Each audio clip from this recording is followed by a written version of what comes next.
Programang ito ay rated SPG, striktong patnubay at gabay ng magulang ang kailangan. Itutuloy na nga ni Tanggol ang kaso dahil sa mga maling paratang ni Lena. Gagawa ng paraan si Olga para dalawin muli si Tanggol at makita na rin ang kanyang anak na si Bubbles. Gusto kasi ni Olga na mas lalong maging magulo ang pamilya ni Tanggol.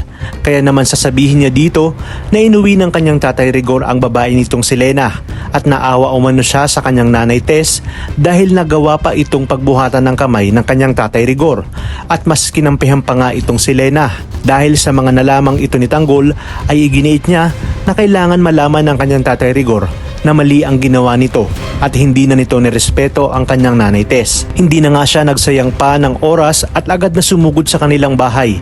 Sinalubong siya ni Santino at balak sanang pigilan, ngunit maangas na nagtanong si Lena kung ano ang ginagawa doon ni Tanggol. Kaya naman sumagot si Tanggol na makapal ang mukha ni Lena at magpasalamat ito dahil babae siya. Agad namang siyang sinampal ni Lena at nagbanta na kilalanin ni Tanggol kung sino ang kinakalaban nito. Maya-maya pa ay gagawa ng paraan si Lena upang masisi si Tanggol. Magpapatihulog nga siya sa hagdan, dala ang tubig ng galon. To the rescue naman ang mga taong nasa bilyaran. At syempre para mas paniwalaan ay todo iyak nga itong si Lena. Agad nila itong isinugod sa ospital nang napag-alaman ni Tanggol na nagdadalang tao si Lena. Sinabi ni Lena kay Santino na itinulak umano siya ni Tanggol. Kaya laking gulat ni Tanggol dahil hindi niya naman talaga itinulak si Lena. Hanggang sa dumating nga si Rigor sa ospital at agad na nagsumbong si Lena kay Rigor na itinulak daw siya ng magaling nitong anak na si Tanggol.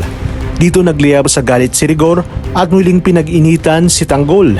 Ngunit sa pagkakataong ito ay hindi na magpapatalo si Tanggol. Sinagot niya nga si Rigor na hindi siya ang tumulak kay Lena at nagsasabi siya ng totoo. Sinalag na nga ni Tanggol ang bawat binibitawang suntok ni Rigor. Ayon sa kanya, lalaban na siya at kailangan malaman ni Rigor na mali ang ginawa niya at hindi niya na umano hahayaang masaktang muli siya pati ang kanyang nanay Tess. Hanggang sa may dumating na ngang kapulisan at gustuhin mang itago ni Rigor ang nangyari ay wala nga siyang makagawa dahil inunahan na siya ni Lena. Talagang mas malaking gulo ang dala ni Lena sa pamilya ni Rigor at lalaki pa ito sa mga susunod na episode.